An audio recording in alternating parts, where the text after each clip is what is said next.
Hey guys, it's Mike here, Sasquatch NHL. Glad to have you along for a quick update today.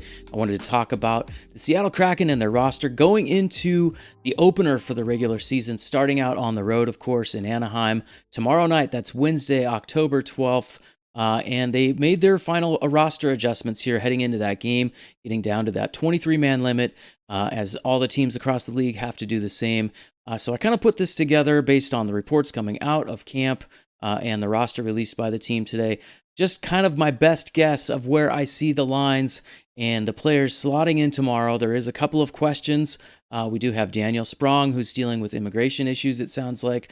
Don't know if he's going to be able to go or be in the lineup active tomorrow. And also Jaden Schwartz kind of dealing with a little bit of an injury. And Dave Hackstall was pretty mum on that with reporters today out at KCI after practice. So we'll have to see what happens tomorrow leading into the game. So stay tuned over on Twitter, of course.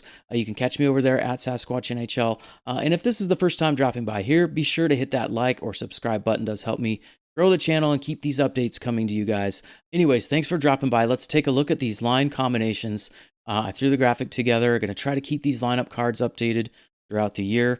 I do think it's pretty likely you're going to see Matty Beniers on the top line there, centering Jared McCann and Andrei Burakovsky. Those guys will definitely provide some sheltering and support to Matty Beniers, but he's been looking really good through the preseason, and he's already got those games under his belt from last season towards the end of the season. So I think it would be a great start for him.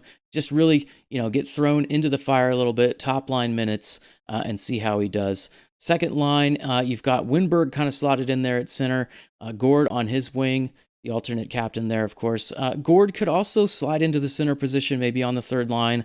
Who knows what's going to happen? Like I said, Dave Hackstall definitely will mix things up, and I think we should expect that here, especially early in the season. And, that's kind of his MO anyway. He pretty much blends the lines up on a regular basis, so I would definitely expect that early in the year and then a little bit throughout the year as well once things start to solidify with the player health and roster and everything like that moving forward.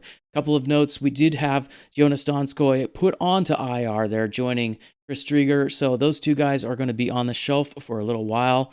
It does look like it was some sort of upper body injury that happened to Donskoy in the preseason, going back a few games. But I would be very surprised if Driedger comes back this year. Definitely going to be Martin Jones' backup for quite a while. And Donskoy is going to join him there as well on IR. So the next big thing to talk about here is Shane Wright. Where is he going to slot in? This morning it was reported that he was kind of getting, dropped into the fourth line as center on that line.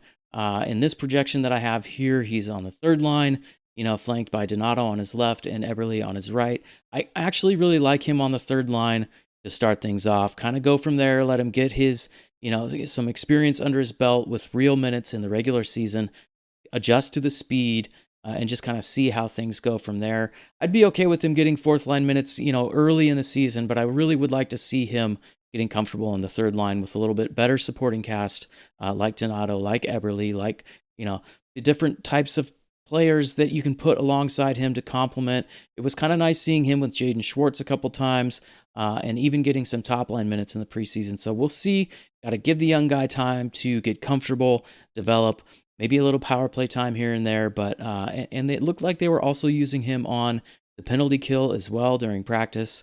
That was reported out at KCI as well. So we'll keep an eye. Shane Wright watch is definitely going to be under a microscope here early in the season, but give the kid time. Just like Matty Beniers when he came in, it's going to take some time to get adjusted.